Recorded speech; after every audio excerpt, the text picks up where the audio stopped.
Internet एक ऐसा आविष्कार है जिसने आधुनिक मानव की दुनिया ही बदल दी। इंटरनेट को अगर इस आधुनिक युग का सबसे बड़ा आविष्कार कहें तो शायद गलत नहीं होगा।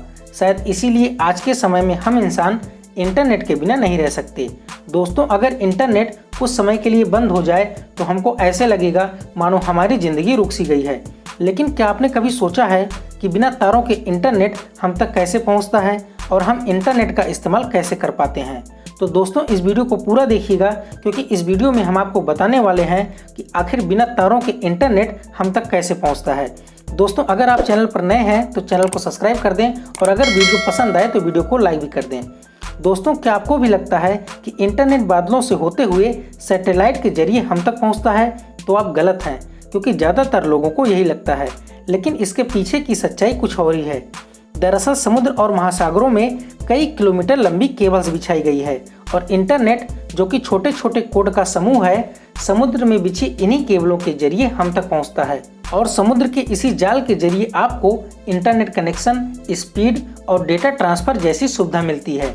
वैसे जिस केबल की हम बात कर रहे हैं, असल में वह इस प्रोसेस का एक छोटा सा हिस्सा है, लेकिन इंटरनेट आप तक पहुंचाने में इन केबल्स का बहुत बड़ा रोल होता है। बाल से भी पतले इन तारों की मदद से इंटरनेट को दुनिया के एक कोने से दूसरे कोने तक पहुंचने में उतना ही समय लगता है जितना कि आपको एक शब्द पढ़ने में। शायद आपको यह जानकर यकीन नहीं होगा कि पूरी दुनिया को इंटरनेट से जोड़ने के लिए महासागरों में करीब 12,07,000 किलोमीटर लंबी केबल्स बिछाई गई है और पूरी दुनिया इन्हीं के जरिए इंटरनेट से कनेक्ट रहती है।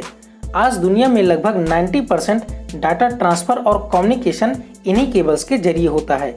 इन केबल्स को सबमरीन केबल्स या सी केबल भी कहा जाता है। इसे गूगल और माइक्रोसॉफ्ट जैसी दुनिया की कुछ बड़ी बड़ी कंपनियों के जरिए बिछाया जाता है। ये कंपनियां ही इन केबल्स को बिछाने और इनकी देखरेख का काम करती हैं। ऐसा माना जाता है कि ये submarine optical fibre cable data transfer के लिए सैटेलाइट सिस्टम के मुकाबले काफ़ी सस्ते होते हैं और इनकी स्पीड भी काफ़ी तेज़ होती है और इन्हीं केबल्स के जरिए दुनिया भर के सर्वर आपस में जुड़े रहते हैं। अब आप सोच रहे होंगे कि आखिर आपके मोबाइल तक इंटरनेट कैसे पहुंचता है?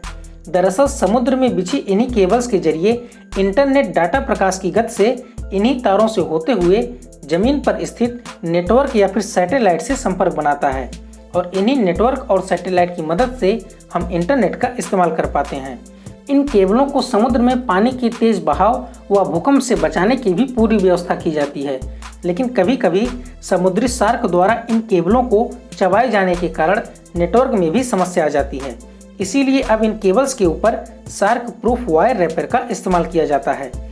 लगभग इन केबलों की उम्र 25 साल तक ही होती है। आइए अब जानते हैं कि आखिर इस केबल को समुद्र के अंदर कैसे डाला जाता है। दोस्तों, सबसे पहले इन केबल्स को केबल लेयर के जरिए समुद्र की सतह पर बिछाया जाता है। फिर इन केबल्स को हाई प्रेशर वाटर जेट तकनीक की मदद से समुद्र की सतह के अंदर डाल दिया जाता है, जिससे समुद्री जीव इसे नुकसान न पहुंचा सकें। फिर भी अगर केबल को कहीं से नुकसान पहुंचता है तो केबल कहां से कटा है, इस बात का पता लगाने के लिए समुद्र के अंदर गोताखोरों और रोबोट्स को भेजा जाता है। दोस्तों, आपको बता दें कि भारत सरकार ने भी इंटरनेट कनेक्शन के लिए 2018 में चेन्नई से अंडमान निकोबार तक समुद्र के अंदर इन ऑप्टिकल फाइबर केबल्स को बिछाया है, जिसकी लंबाई लगभग 2300 किलोमीटर है। तो दोस्तों, आज के लिए बस इतना ही। मिलते हैं अगले वीडियो में फिर किसी अनोखे फैक्ट के साथ। जय हिंद।